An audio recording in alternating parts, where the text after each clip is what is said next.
வணக்கம். மாரியப்பன் வானிலை அறிக்கை 2025 ஜூலை மாதம் 24ஆம் தேதி வியாழக்கிழமை. வானிலை அறிக்கை. வானிலை அமைப்பு: வடகிழக்கு வங்கக்கடலில் காற்றழுத்த தாழ்வு பகுதி நிலை கொண்டுள்ளது. மேலும் மேற்கு வங்கம் ஒடிசா இணைக்கும் விதமாக வளிமண்டல சுழற்சி நிலை கொண்டுள்ளது. இந்த நிகழ்வு வங்கக்கடலில் இருக்கும் காற்றழுத்த தாழ்வு பகுதி ஒரு இணைப்பு சுழற்சியாக 25ஆம் தேதி மாலைக்கு பிறகு மேற்கு வங்கத்தில் தரையேறி இமயமலை ஒட்டியுள்ள மாநிலங்கள் வழியாக மேற்கு நோக்கி பயணிக்க வைப்பது. பெரும்பாலும் ஜார்க்கண்ட், பீகார், உத்தரப்பிரதேசம் வழியாக மேற்கு நோக்கி பயணிக்க வைப்பது. மேலும் ஒரு நிகழ்வு ஜூலை 27ஆம் தேதி வர இருக்கிறது மேற்கு வங்கத்துக்கு. அந்த நிகழ்வு வங்காளதேசத்திலிருந்து வங்கக்கடலில் இறங்காமல் நேரடியாக மேற்கு வங்கத்தில் தரைப்பகுதி வழியாகவே ஒரு காற்றழுத்த தாழ்வு நிலையாக வந்து காற்றழுத்த தாழ்வு பகுதியாக வலுவடைந்து அந்த நிகழ்வும் இமயமலை ஒட்டியுள்ள மாநிலங்கள் வழியாக மேற்கு நோக்கி பயணிக்கும் என்பதால் வரும் நாட்கள் உள் மாநிலங்களில் தென்மேற்கு பருவமழை தீவிரமடைய வாய்ப்புள்ளது. பெரும்பாலும் ஆந்திரா, ஒடிசா, மேற்கு வங்கம், மத்திய பிரதேசம், உத்தரப்பிரதேசம், ஜார்க்கண்ட், பீகார், சத்தீஸ்கர், இமாச்சல பிரதேசம் இந்த மாநிலங்களுக்கெல்லாம் கடுமையான மழைப்பொழிவு, வெள்ளப்பெருக்கத்தை ஏற்படுத்தும் அளவுக்கு மழைப்பொழிவு கொடுக்க வாய்ப்புள்ளது. அதே வேளையில் இப்போது குஜராத், ராஜஸ்தான், பஞ்சாப் இந்த இடங்களுக்கெல்லாம் சற்று மழைப்பொழிவு தீவிரம் குறைந்திருந்தால் வரும் நாட்கள் இந்த மாநிலங்களுக்கும் மழைப்பொழிவு தீவிரமடைய வாய்ப்புள்ளது. அதே வேளையில் புதுதில்லி இந்த மாநிலங்களுக்கும் கடுமையான பாதிப்பை கொடுக்கும் அளவுக்கு தென்மேற்கு பருவமழை கிடைக்க வாய்ப்புள்ளது. அதே வேளையில் மகாராஷ்டிரா, மேற்கு வங்கம், கர்நாடகா, குஜராத் இந்த மாநிலங்களுக்கெல்லாம் தென்மேற்கு பருவமழை வரும் நாட்கள் சற்று தீவிரமாக இருந்தாலும் ஜூலை 27ஆம் தேதி நள்ளிரவுக்கு பிறகு படிப்படியாக தென்மேற்கு பருவமழை தீவிரம் குறையும் என்றும் எதிர்பார்க்கப்படுகிறது. தமிழகத்தை பொறுத்தவரை வரும் நாட்கள் படிப்படியாக மழைப்பொழிவு, வெப்பச்சலன மழை என்பது ஜூலை 26ஆம் தேதிக்கு பிறகு படிப்படியாக வெப்பச்சலன மழை அதிகரிக்க வாய்ப்புள்ளது. ஜூலை 27ஆம் தேதி ஆங்கங்கே கடலோர மாவட்டங்களுக்கு வெப்பச்சலன மழை கிடைத்தாலும் ஜூலை 28, 29, 30 தேதியில் படிப்படியாக தமிழகத்தில் வெப்பச்சலன மழை அதிகரிக்கும் என்றும் எதிர்பார்க்கப்படுகிறது. அதிலும் ஆகஸ்ட் 2ஆம் தேதி முதல் வளிமண்டல சுழற்சி தமிழக கடல் பரப்பை ஒட்டி நிலை கொண்டிருக்கும். இதன் காரணமாக ஆகஸ்ட் 3ஆம் தேதியிலிருந்து கூடுதலான பரப்பில் மழை கிடைக்க வாய்ப்புள்ளது. ஆகஸ்ட் 4, 5, 6 தேதிகளில் பரவலான வெப்பச்சலன மழை கிடைத்தாலும் ஆகஸ்ட் 6ஆம் தேதிக்கு பிறகு தமிழகத்தில் காற்றுப்பகுதி, அதாவது தென்காசி காற்றுப்பகுதியாக இருந்தாலும் சரி, பொள்ளாச்சி காற்றுப்பகுதியாக இருந்தாலும் சரி மழை கிடைக்க வாய்ப்புள்ளது. பொள்ளாச்சி காற்றுப்பகுதிக்கும் முன்னேறி வந்து வெப்பச்சலன மழை கிடைக்க வாய்ப்புள்ளது. அதிலும் உள்பகுதி கனமழை, மிக கனமழை வரை கிடைக்கும் அளவுக்கு வெப்பச்சலன மழை படிப்படியாக அதிகரிக்க இருக்கிறது தமிழகத்தில் வரும் நாட்களை பொறுத்தவரை, அதாவது ஆகஸ்ட் 1ஆம் தேதிக்கு பிறகு. இன்று ஜூலை மாதம் 24ஆம் தேதி வியாழக்கிழமை பொறுத்தவரை தமிழகத்தில் அதிகாலை நேரங்களில் ஒரு சில இடங்களில் மழை கிடைக்க வாய்ப்பது. மேற்கு தொடர்ச்சி மலைகள் ஒட்டியுள்ள மாவட்டங்கள் பெரும்பாலும் கன்னியாகுமரி மாவட்டத்தில் ஒரு பரவலான மழைப்பொழிவாக கிடைத்தாலும் திருநெல்வேலி, தென்காசி, தேனி, மதுரை, திண்டுக்கல், மேலும் கோயம்புத்தூர், பொள்ளாச்சி இந்த இடங்களுக்கெல்லாம் அதிகாலை நேரங்களில் லேசான மிதமான மழை கிடைக்க வாய்ப்பது. அதே வழியில் உள்பகுதியிலும் சென்னை ஒட்டியுள்ள மாவட்டங்களுக்கும் லேசான மிதமான மழை கிடைக்க வாய்ப்பது. சென்னை, திருவள்ளூர், வேலூர், காஞ்சிபுரம், செங்கல்பட்டு, விழுப்புரம், மதுராந்தகம் இந்த இடங்களுக்கும் லேசான மிதமான மழையாக காலை 10 மணி வரை மழை தொடர வாய்ப்புள்ளது. ஆனால் மேற்கு தொடர்ச்சி மலைகளில் எப்போது வேண்டாலும் மழை முன்னேறி வந்து சாரல் மழை, மிதமான மழை கிடைக்க வாய்ப்புள்ளது மேற்கு தொடர்ச்சி மலை ஒட்டியுள்ள மாவட்டங்களுக்கு. இன்று கன்னியாகுமரி மாவட்டத்தை பொறுத்தவரை கன்னியாகுமரி மாவட்டத்தில் இன்று ஒரு பரவலான மழைப்பொழிவாக கிடைக்க வாய்ப்புள்ளது. மேற்கு பகுதியில் கனமழையாகவும் கிழக்கு பகுதி முன்னேறி வந்த சாரல் மழை, மிதமான மழை கிடைக்கும் அளவுக்கு தென்மேற்கு பருவமழை சற்று தீவிரமடைய வாய்ப்புள்ளது. அதே வேளையில் திருநெல்வேலி மாவட்டத்திலும் இன்று மேற்கு தொடர்ச்சி மலைகளில் கனமழையாகவும் அதே வேளையில் சற்று சாரல் மழை முன்னேறி வந்து திருநெல்வேலி மாநகரம் வரை எட்டி பிடித்து சாரல் மழை கிடைக்க வாய்ப்புள்ளது. அதற்கு கிழக்கு பகுதியும் லேசான சாரல் தூறல் விழுக்க வாய்ப்புள்ளது திருநெல்வேலிக்கு கிழக்கு பகுதியிலும். தேனி மாவட்டத்தை பொறுத்தவரை தேனி மாவட்டத்தில் மேற்கு தொடர்ச்சி மலையில் கனமழையாகவும் தேனி, போடிநாயக்கனூர் இந்த இடங்களுக்கெல்லாம் மிதமான மழையாகவும் அதற்கு கிழக்கு பகுதி ஊசலம்பட்டி, ஆண்டிப்பட்டி இந்த இடங்களுக்கெல்லாம் லேசான சாரல் மழை கிடைக்கும் அளவுக்கு தென்மேற்கு பருவமழை தீவிரமடைய வாய்ப்புள்ளது. அதே வழியில் மதுரை மேற்கு பகுதி வரை சாரல் தூறல் கிடைக்க வாய்ப்புள்ளது.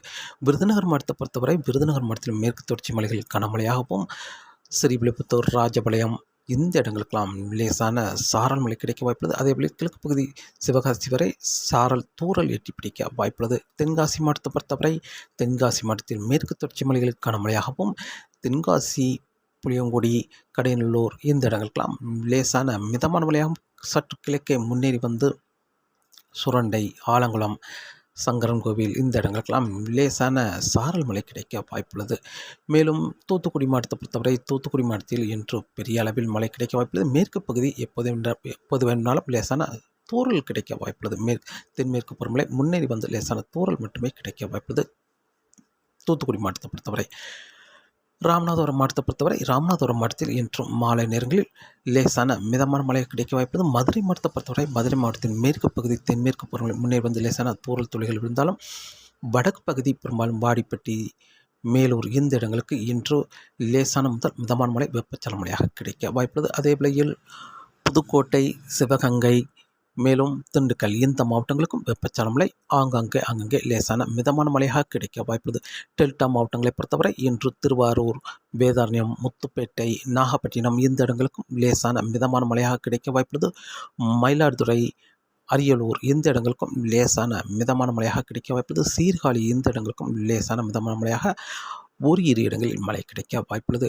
அதே வேளையில் இன்று கோயம்புத்தூர் மாவட்டத்தை பொறுத்தவரை கோயம்புத்தூர் மாவட்டம் வால்பாறையில் கனமழையாகவும் கிடைக்க வாய்ப்புள்ளது. கோயம்புத்தூர் மேற்கு தொடர்ச்சி மலையில் கனமழையாகவும் சற்று முன்னேறி வந்து மேற்கு பகுதி கோயம்புத்தூர் மேற்கு பகுதி மிதமான மழையாகவும் கிழக்கு பகுதி சாரல் மழையாகவும் கிடைக்க வாய்ப்புள்ளது. அதே வேளையில் இன்று பொள்ளாச்சிக்கு மிதமான முதல் சற்று கனமழை வரை கிடைக்க வாய்ப்புள்ளது. அதே வேளையில் இன்று உடுமலைப்பேட்டை சுற்று வட்டாரங்களுக்கும் லேசான மிதமான மழை கிடைக்க வாய்ப்புள்ளது. தாராபுரம் வரை இன்று லேசான சாரல் எட்டி பிடிக்க வாய்ப்புள்ளது. மேலும் கோயம்புத்தூர் வடக்கு பகுதி காரமடை, அன்னூர் இந்த இடங்களுக்கும் தென்மேற்கு பருவமழை முன்னேறி வந்து லேசான சாரல் மழை கொடுக்க வாய்ப்புள்ளது. நீலகிரிக்கு இன்று கனமழையாகவே கிடைக்க வாய்ப்புள்ளது. எப்போது வேணும்னாலும் இன்று மேற்கு தொடர்ச்சி மலை ஒட்டியுள்ள மாவட்டங்களுக்கு மழை கிடைக்க வாய்ப்புள்ளது. திருப்பூர், ஈரோடு, சேலம், தருமபுரி, கிருஷ்ணகிரி இந்த இடங்களுக்கெல்லாம் இன்று தென்மேற்கு பருவமழை முன்னேறி சென்று லேசான மிதமான மழையாக கிடைக்க வாய்ப்புள்ளது. அதே வேளையில் இன்று சென்னை சுற்றியுள்ள மாவட்டங்களுக்கு அதிகாலை நேரங்களில் மழை கிடைத்தாலும் மாலை நேரங்களிலும் ஓரிரு இடங்களில் லேசான மிதமான மழையாக கிடைக்க வாய்ப்புள்ளது. திருப்பத்தூர், ராணிப்பேட்டை, கள்ளக்குறிச்சி, மேலும் புதுச்சேரி, திருவண்ணாமலை, சென்னை, திருவள்ளூர், செங்கல்பட்டு, வேலூர், காஞ்சிபுரம், மதுராந்தகம், விழுப்புரம் இந்த இடங்களுக்கெல்லாம் மாலை நேரங்களிலும் அங்கங்கே ஒரு சில இடங்களில் லேசான மிதமான மழையாக கிடைக்க வாய்ப்புள்ளது. இன்று ஜூலை 24 வியாழக்கிழமை பொறுத்தவரை. நாளை ஜூலை 25 தென்மேற்கு பருவமழை மேலும் சற்று தீவிரமடைந்து உள் மாவட்டங்கள் வரை முன்னேறி சென்று லேசான மழைப்பொழிவாக கொடுக்க வாய்ப்புள்ளது. நாளை வெப்பச்சலமை என்பது பெரும்பாலும் வடக்குள்ள மாவட்டங்கள் தென்மேற்கு பருவமழை முன்னேறி சென்று அங்கங்கே வெப்பச்சலமையாக கிடைக்க வாய்ப்புள்ளது. பெரும்பாலும் தருமபுரி, கிருஷ்ணகிரி, ஈரோடு, சேலம், மேலும் திருப்பத்தூர், ராணிப்பேட்டை, கள்ளக்குறிச்சி, சென்னை, திருவள்ளூர், செங்கல்பட்டு, வேலூர், காஞ்சிபுரம் இந்த இடங்களுக்கெல்லாம் தென்மேற்கு பருவமழை முன்னேறி சென்று அங்கங்கே வெப்பச்சலமையாக கிடைக்க வாய்ப்புள்ளது. ஆனால் தென் மாவட்ட உள்பகுதி மேலும் டெல்டா மாவட்டங்களுக்கு பெரிய அளவில் மழை கிடைக்க வாய்ப்பில்லை. ஆனால் தென்மேற்கு பருவமழை முன்னேறி சென்று கரூர், நாமக்கல், திருச்சி இந்த இடங்களுக்கெல்லாம் முன்னேறி சென்று லேசான மழைப்பொழிவு கொடுக்க வாய்ப்புள்ளது. அதே வேளையில் பொள்ளாச்சி கணவாய் பகுதியாக இருந்தாலும் சரி, செங்கோட்டை கணவாய் பகுதியாக இருந்தாலும் சரி, நாளை விட்டு சாரல் மழை மிதமான மழை கிடைக்கும் அளவுக்கு தென்மேற்கு பருவமழை முன்னேற வர வாய்ப்புள்ளது. அதே வேளையில் நாளை எப்போது வேணும்னாலும் கன்னியாகுமரி, திருநெல்வேலி, தூத்துக்குடி இந்த இடங்களுக்கெல்லாம் முன்னேறி சென்று சாரல் மழை கிடைக்க வாய்ப்புள்ளது. தூத்துக்குடி மாவட்டம் முன்னேறி சென்று நாளை சாரல் மழை கிடைக்க வாய்ப்புள்ளது. அந்த அளவுக்கு தென்மேற்கு பருவமழை நாளை மதியத்துக்கு பிறகு நல்லாவே தீவிரமடைய மேற்கு தொடர்ச்சி மலையில் கனமழை மிக கனமழை கிடைக்கும் அளவுக்கு தென்மேற்கு பருவமழை தீவிரமடைய வாய்ப்புள்ளது. ஜூலை 27 நாளை ஜூலை 25, ஜூலை 26 தென்மேற்கு பருவமழை தீவிரமடைந்து உள் மாவட்டங்கள் வரை முன்னேறி சென்று சாரல் மழை கிடைக்கும் அளவுக்கு தென்மேற்கு பருவமழை தீவிரமடைய வாய்ப்புள்ளது. அதே வேளையில் வட மாவட்டங்களை பொறுத்தவரை அங்கங்கே ஒரு சில இடங்களில் மழை கிடைக்க வாய்ப்புள்ளது. வெப்பச்சலன மழையாக தென்மேற்கு பருவமழை கணவாய் பகுதிகளுக்கு எப்போது வேணும்னால் மழை கிடைக்க வாய்ப்புள்ளது. மிதமான மழையாக மேற்கு தொடர்ச்சி மலையில் கனமழை மிக கனமழை கிடைத்தாலும் கணவாய் பகுதி பெரும்பாலும் செங்கோட்டை கணவாய் பகுதி, ஆரல் வாய்மொழி கணவாய் பகுதிக்கெல்லாம் நல்லா முன்னேறி வந்து சாரல் மழை மிதமான மழை கிடைக்கும் அளவுக்கு மழைப்பொழிவு இருக்க வாய்ப்புள்ளது. தென்காசி மாவட்டம் முழுவதுமே சாரல் மழை கிடைக்க வாய்ப்புள்ளது. அதே வேளையில் திருநெல்வேலி மாவட்டம் முழுவதுமே சாரல் மழை கிடைக்க வாய்ப்புள்ளது. தூத்துக்குடி மாவட்டம் வரை எட்டி பிடித்த சாரல் மழை கிடைக்க வாய்ப்புள்ளது ஜூலை 26.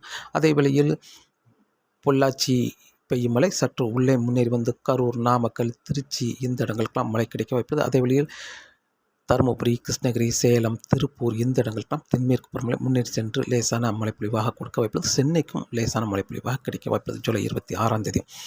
ஜூலை 27ஆம் தேதியும் தென்மேற்கு பருவமழை தீவிரமடைந்திருந்தாலும் நள்ளிரவுக்கு பிறகு படிப்படியாக தென்மேற்கு பருவமழை தீவிரம் குறைய வாய்ப்புள்ளது. அதேவேளை ஜூலை 27ஆம் தேதி தமிழகத்தில் உள் மாவட்டங்களில் அங்கங்கே வெப்பச்சலன மழை கிடைக்க வாய்ப்புள்ளது. கடலோர மாவட்டங்களுக்கு ஜூலை 28ஆம் தேதி தென்மேற்கு பருவமழை மேலும் சற்று தீவிரம் குறைய வாய்ப்புள்ளது. கணவாய் பகுதிகளுக்கு மட்டுமே சாரல் மழை கிடைக்க வாய்ப்புள்ளது. மேற்கு தொடர்ச்சி மலை ஒட்டியுள்ள மாவட்டங்கள் மேற்கு பகுதியில் சாரல் மழை கிடைக்கும். விதமாக தென்மேற்கு பருவமழை சற்று தீவிரம் குறைந்தாலும் தமிழகத்தில் வெப்பச்சலன மழை அங்கங்கே தொடர வாய்ப்புள்ளது. ஜூலை 28ஆம் தேதியே.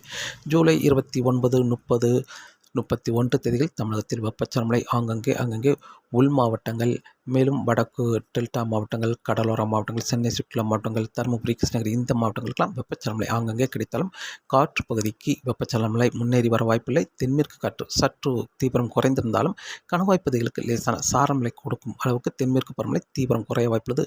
ஜூலை 27ஆம் தேதி மாலைக்கு பிறகு மேலும் ஒரு நிகழ்வு மேற்கு வங்கத்துக்கு வர இருக்குது. அந்த நிகழ்வு ஒரு தாழ்வு நிலையாக வந்து காற்றழுத்த தாழ்வு பகுதியாக தீவிரமடைந்து மேற்கு நோக்கி பயணிக்கும் என்பதால் ஜூலை 31ஆம் தேதி வரை தென்மேற்கு காற்று சற்று வலுவாக இருக்க வாய்ப்புள்ளது.